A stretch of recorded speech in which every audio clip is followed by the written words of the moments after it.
Good morning everyone. आज हम फॉलस्टैट को यूज़ करना सीखेंगे। फॉलस्टैट एक सिमुलेशन सॉफ्टवेयर है जिसमें आप सर्किट को सिमुलेट करा के देख सकते हैं उसकी परफॉर्मेंस कैसे आएगी।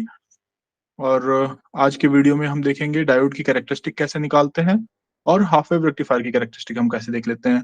फॉलस्टैट में हम पहले सर्किट को सिमुलेट करके देख लेंगे ताकि जब हम लैब जाएं तो लैब में जो रिजल्ट्स आ रहे हैं उसे हम क्रॉस चेक कर सके, उसे हम वेरीफाई कर सके। तो इसके लिए सबसे पहले हम गूगल में आएंगे और गूगल में सर्च करना है फॉलस्टैट, FALSTAD। जो फर्स्ट सर्किट आपका आ रहा है सर्किट सिमुलेटर एप्लेट, आप इस पर क्लिक करोगे। क्लिक करते ही आपको इंटरफेस खुल जाएगा और ये एक प्री बिल्ट सर्किट है जिसमें वो दिखा रहे हैं कि आप ऐसे ऐसे कर सकते हो। आप इसे स्टॉप करो, आप इसे रीसेट कर दो।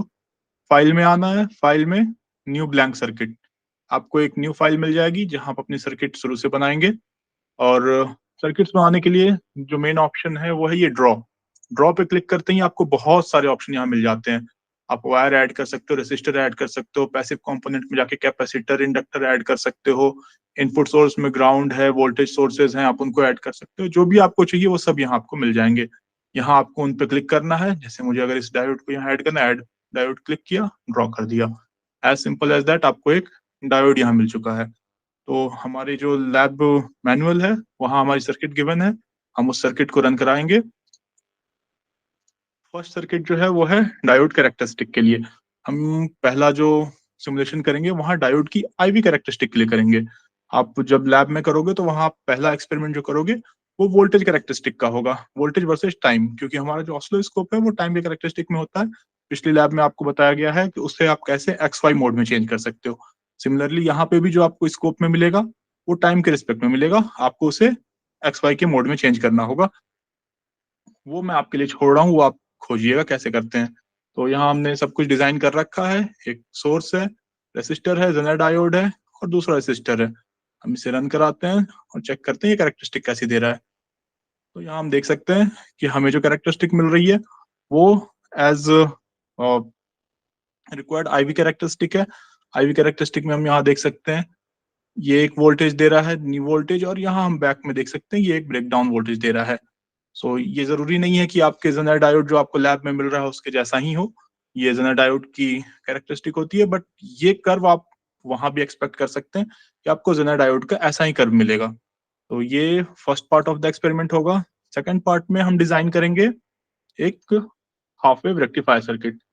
तो आपका हाफ वेव रेक्टिफायर का सर्किट कुछ ऐसा दिखाई देगा। ओके, यहाँ पर भी एक वोल्टेज सोर्स है और एक सिंपल डायोड है और एक आउटपुट डायोड है जिसके क्रॉस हम रीड कर रहे हैं वोल्टेज वेवफॉर्म को। सो यहाँ हम रीड कर रहे हैं इनपुट वोल्टेज को, यहाँ हम रीड कर रहे हैं आउटपुट वोल्टेज को। जैसा कि नाम सजेस्ट कर रहा है ये एक रेक्टिफायर है, तो हम ये उम्मीद कर रहे हैं कि हमें हाफ वेव देगा, हाफ वेव रेक्टिफायर है। इसको पहले हम रीसेट कर लेते हैं, वेवफॉर्म गायब हो जाएंगी और फिर हम ये सिमुलेट करके देख रहे हैं।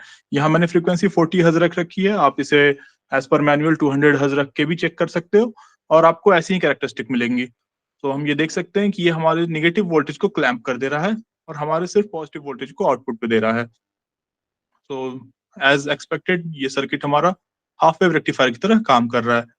फिर दूसरा आता है जो आपके next part of the experiment में है कि अगर आप यहाँ कैपेसिटर लगाते हो अक्रॉस द आउटपुट रेसिस्टर, जैसे जैसे कैपेसिटर की वैल्यू बढ़ती है वैसे ही वैसे आपकी ये जो आउटपुट वोल्टेज है ये स्मूथ होनी शुरू हो जाती है। आपको इसकी वैल्यूज को भी निकालना पड़ेगा, वो लैब मैनुअल में फॉर्मूला गिवन है। लेकिन हम इसे एक बार सिमुलेट करके भी देख लेते हैं कि क्या सच में वो स्मूथनेस शुरू हो रही है या नहीं हो रही है। तो इसके लिए एक 500 म्यू फेराड का एक कैपेसिटर लगा दिया है। ओके, इसे रन करते हैं और रन करते में हम देख रहे हैं यहाँ जो फॉल है, और आप यहाँ देख सकते हो जैसे कि इन प्रीवियस केस आपने देखा था क्या कि आपकी नेगेटिव साइकिल पूरी तरह से हट चुकी है और ये एज इट इज फॉलो कर रहा है इनपुट वोल्टेज को, जहां जीरो होना चाहिए था वहां हो जा रहा है। लेकिन इस केस में हम ये देख रहे हैं कि जहां उसे जीरो होना चाहिए था वो वहां जीरो नहीं हो रहा है, due to the charge storage property of the capacitor. वो चार्ज धीरे धीरे निकल रहा है और वो कभी भी पूरा जीरो पे नहीं जा रहा है।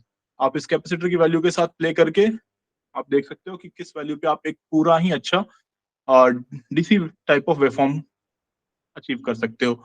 So this is like the 3 circuit जो आपको अपने लैब में करना है। आप लैब में करने से पहले यहाँ फर्स्ट स्टेप पे उन सर्किट्स को करके देख लीजिए, और कोई आपको प्रॉब्लम हो तो आप लैब में आके अपने टीएस से डिस्कस कर सकते हैं। So thank you.